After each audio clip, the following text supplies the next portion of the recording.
There you go. On your whiteboard, please tell me who wins the 7 Years' War. Good. Who wins, Sylvia? The British. All right. So the British are going to win the 7 Years' War. Is it going to? Do you think it's a cheap war or an expensive war? Expensive. By the way, there is actually no such thing as a cheap war. If you're having like a real war, they're usually very, very expensive. All right. Here we go. So I'm going to start with Enlightenment, and then I'm getting into revolutions, which means if you just write down what I have on my board, you're still not doing it right. So listen to me, follow me. So the first major things, Abby, don't waste my ink. The first major thing that we're going to have here in period 5 is popular sovereignty. Now, popular sovereignty is a brand new concept. So you're going to want to write down popular sovereignty. Okay, popular sovereignty is the belief that the people allow a king to rule. Popular sovereignty is the belief that the people allow a king to rule. It's a brand new idea that is just coming out. Previous to popular sovereignty, what was the traditional way of thinking about kings and leadership? How did it work, George? It was like the king, and the king's line decided like who ruled. But who gave the king power? The first king was given by God. God. Yes, it's picked by God. And what do we call that? When God has given you the right to rule, what is the fancy term for that, Brenna? Divine right was your traditional way. So all you, prior to popular sovereignty, all you had to do was do what God told you to do. God gave you the right to rule. You just have to do what God tells you to. Okay? Now, with this new line of thinking with popular sovereignty, you have the right to rule the people as the people see fit.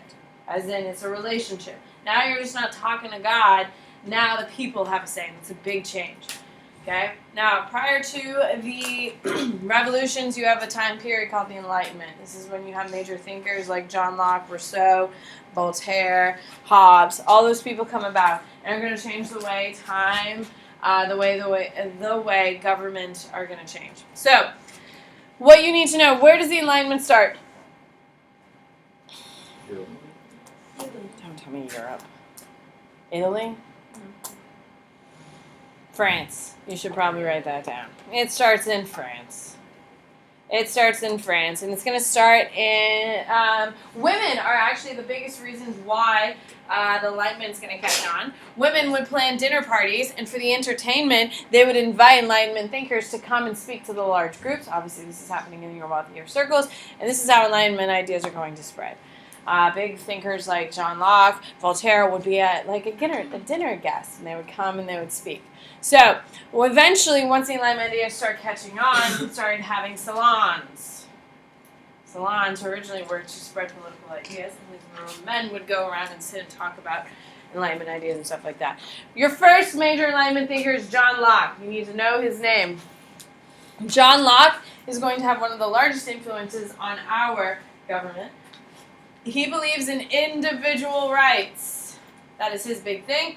He also starts our Declaration off. What is John Locke's contribution to the Declaration of Independence?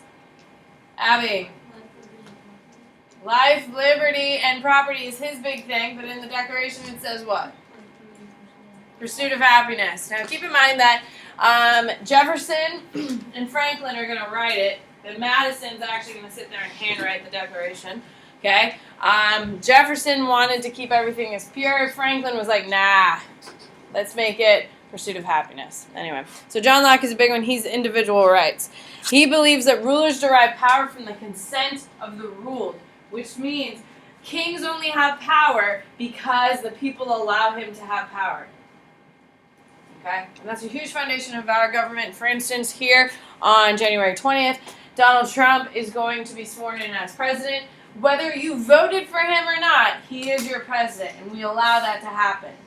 Okay? So that would be a perfect example of John Locke. Another major person is Voltaire. Voltaire is French. John Locke is going to be English, but it's going to start in France. Voltaire is freedom of speech. That is his major contribution. Very, very influential. Rousseau is your next one. And he believes in equality of all men in front of the law.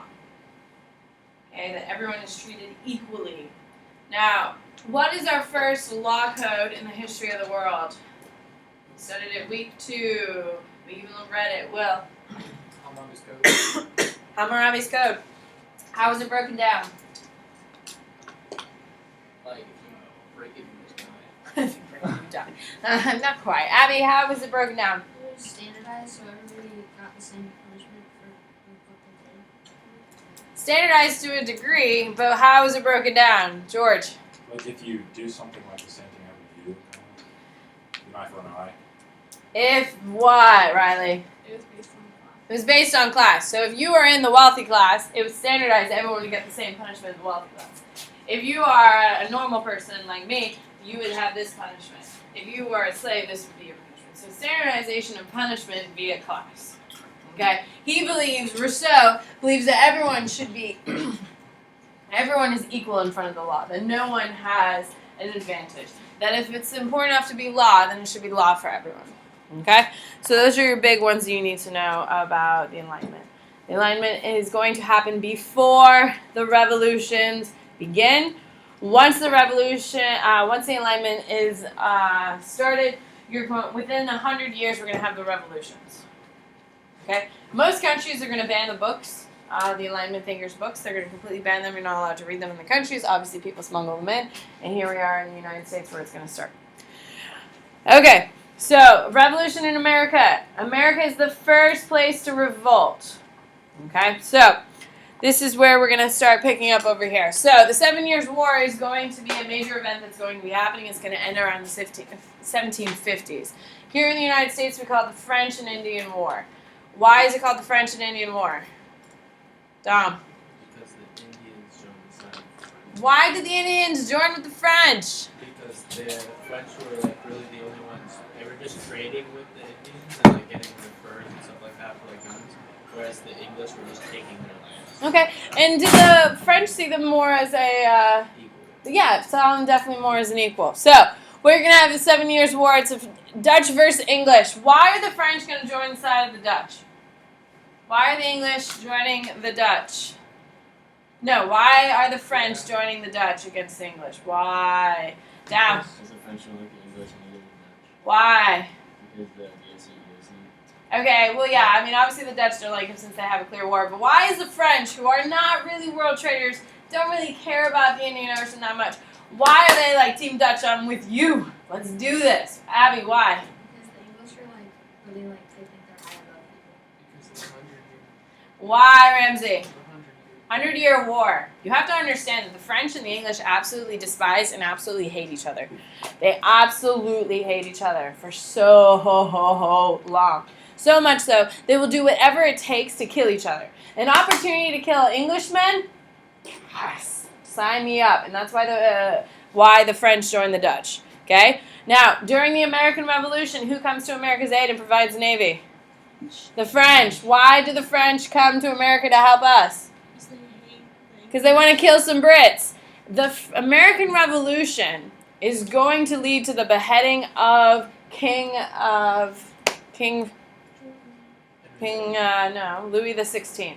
Louis XVI is going to get his head chopped off because his country's in complete ruins because he spent millions and millions of dollars in sending weapons to America because he wanted to kill British people. So he loses his head, so does his wife Marie, and so does his 3 children. All get executed because of that, because of the hatred between the two countries. The two countries aren't actually going to be friendly until World War I, where they like shake each other's hand and say, all right, let's make a treaty, let's go kill these Germans. After World War II, the Frenchies love the English. Why do the Frenchies love the English after World War II? Dom. Because French was occupied by the Germans. Absolutely. With the occupation of Germany, the English are the first one to come to aid. They come to their aid during one in Dunkirk, which is a movie coming out in July. It looks so good. But we'll get to that. Anyway. All right, so there's so many movies coming out on my content coming up. It's so exciting. Saturday school should be seeing a movie. No.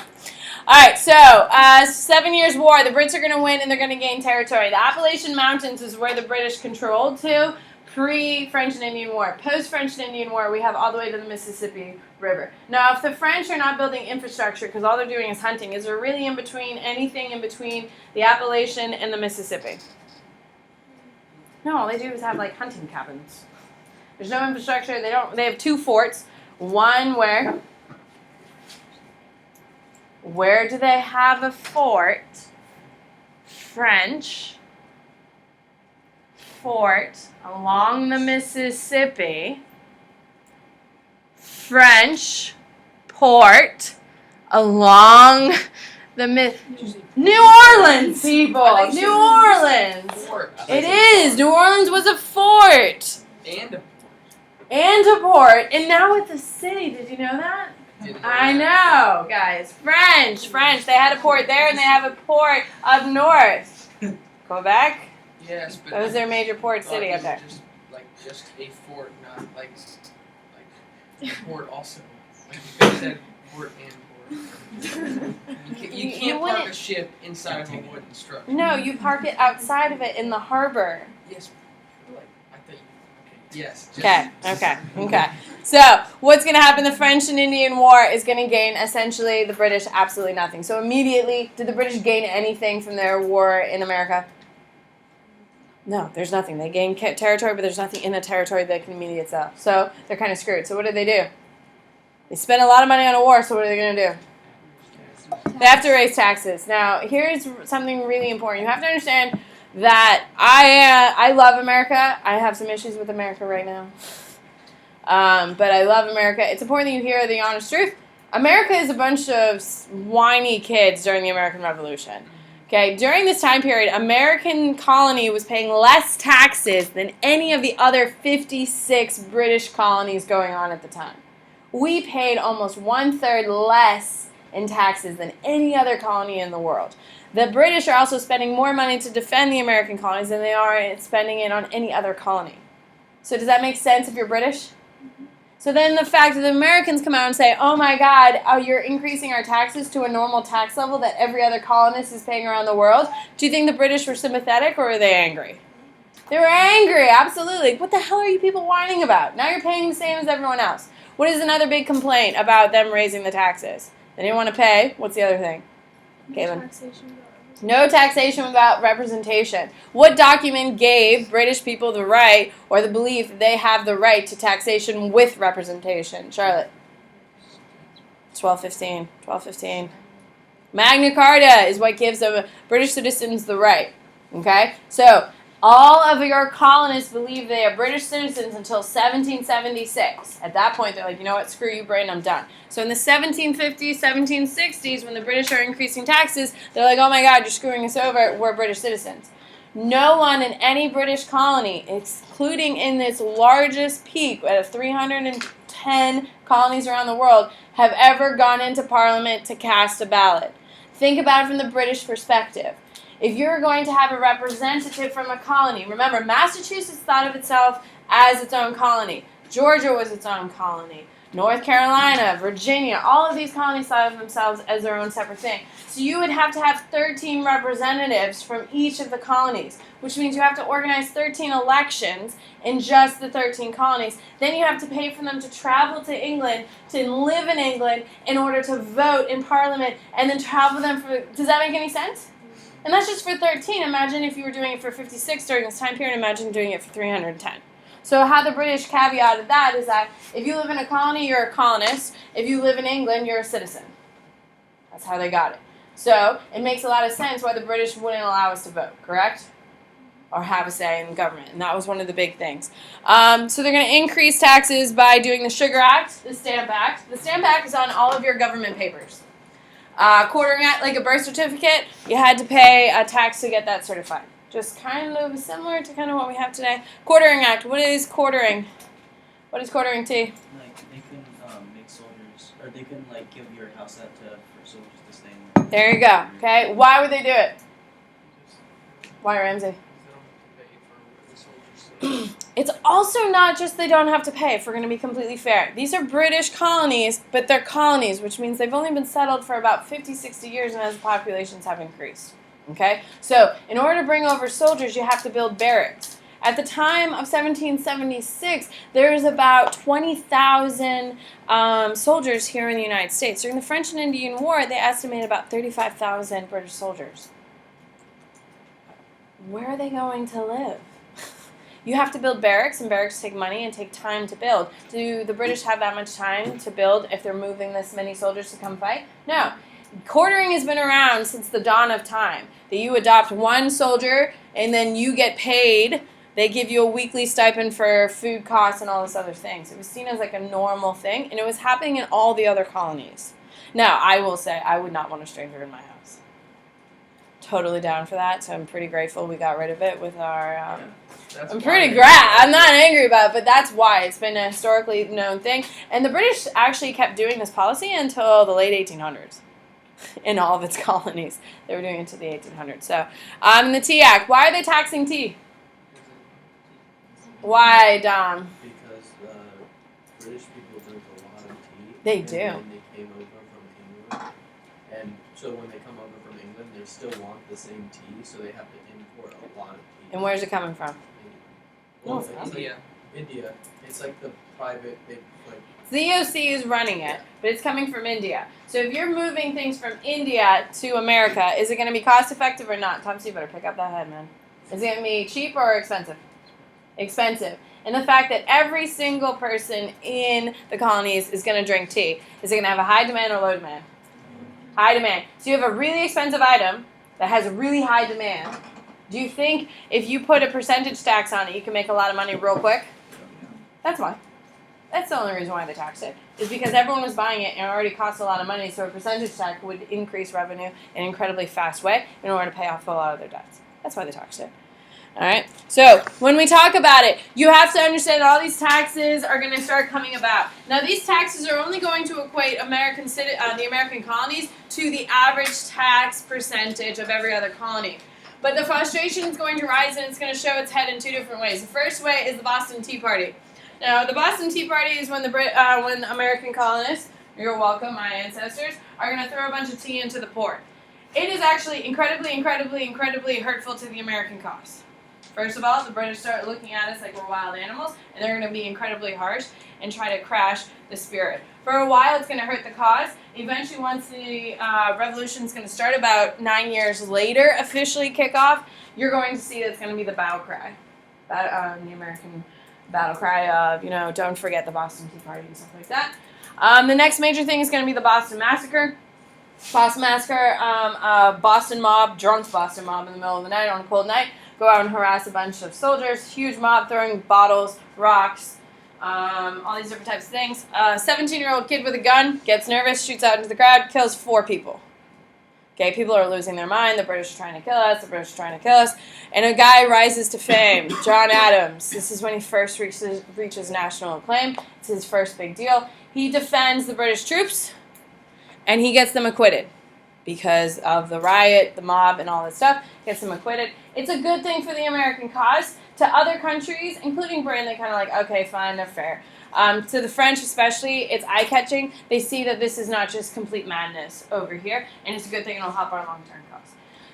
All right, so we have that. Here we go. So, declaration. And we are going to create the Continental Congress in 1774. We create the Continental Congress to organize all of the colonies. Before the Continental Congress, everybody wanted to be on their own. Georgia wanted to do what Georgia wanted, Massachusetts wanted to do what Massachusetts wanted, Rhode Island wanted its own thing. Continental Congress is going to show that even though they're complaining to England, England doesn't care. So they come together. When they first come together, they're not trying to revolt. They're trying to organize themselves to make their voices louder, to have England address their complaints. England, do you think they care? No, they don't care. They just keep sending more soldiers over. So in 1776, we are going to have the Declaration of Independence. Who were the 2 people who wrote the Declaration of Independence? Who were the 2? Kaylin? I got one. Okay, who's the one? Jefferson. Who's the other one? Will. Franklin. Nice. Thomas Jefferson is one of the smartest men in the world at the time. Okay? He's very cerebral, genius man. Okay? Do you think he makes friendly language when he writes documents? If you've ever read any of his other writings, it's super cerebral, super high level. A bunch of rioters in Boston, do you think it's going to mean a damn thing to them? No, so you have a guy named Ben Franklin who's been publishing since the age of 12 in newspapers, who knows how to talk to local people and incite people and all that stuff. Those two are going to be going back and forth, editing, and James Madison is just going to sit there and write. Okay? So they're going to write the Declaration of Independence in 1776. It'll be officially published on July 4th, 1776. Okay? And it's the best breakup letter in the history of the world. It looks at all of your Enlightenment theories. Here we go, to the board. By the way, I spent my bachelor's is in secondary social science, and I have a bachelor's in history with a focus on the American Revolution, and I'm going to be done with it in about 2 minutes. Do you know how sad that is? It's so sad. On your whiteboard, please tell me what is the name of the gentleman who will protect your British soldiers in the Boston Massacre. This will also lead him to national prominence. Good. Who is it? Courtney? John Adams. John Adams. On your whiteboard, give me the two writers of the Declaration of Independence.